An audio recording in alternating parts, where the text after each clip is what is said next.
आंनिफ्रायथ' बेनो जे गोबां दानि जुगावथ' गोबां माने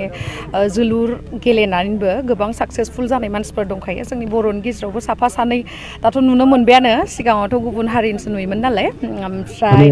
मोजां मोनो बेफोरबायदि आरो जायहा गेलेनायाव इन्ट्रेस्टेड बिथांमोना बिराद मोजां मोनसे खाबु आरो दानि दिनावहाय गोबां साक्सेसफुल जानायखौ नुनानै एज ए प्रफेसन हिसाबै लाजायो आरो जोंनि बर'नि गेजेरावबो साक्सेसफुल जानाय हिसाबै प्रफेसनखौ मोजाङैनो लाजायो आरो जोलुर गेलेनायावबो इउटुबाथ' एक्सुवेलि दा फेसबुक जेरै इन्स्टाग्राम फेसबुक बेफोरबायदिनो जालांबाय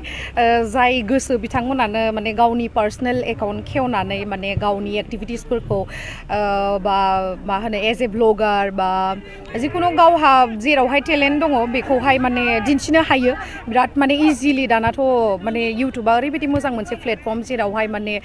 सोरनिबा प्रडाक्सन बा सोरनिबा गिदिर मानसिनि आखायाव गोलैयाबाबो गावनो जुदि गोसो जानानै इन्ट्रेस्ट दङबा गावनि टेलेन्टखौ माने एक्सप्रेस खालामनो हायो दिन्थिनो हायो आरो बे मोनसे बिराद मोजां लामा आंथ' दा पलिटिक्सनि खोथाखौ आं दिनैसिम बुंफेराखै आरो दिनैसिम आंना नलेजबो गैया स' बेनि थाखायनो आं पलिटिक्सनि बागै बुंनो हाथ'वा एक्सुवेलि दहायनो बुंखांखाबाय आङो जोलुर गेलेनानैबो जोंनि लाइक जायहा इन्ट्रेस्ट दङ फुटबल बा जोलुर गेलेनायावहाय स' बिथांमोना गावनि लाइफखौ बा केरियारखौ मोजाङै दाना लानो हायो स' बेयावहाय बेबायदि स्कप होनायखौ आं बिराद मोजां मोनदों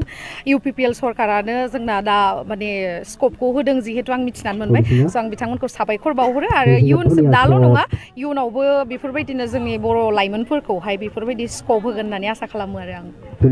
थेंक इउ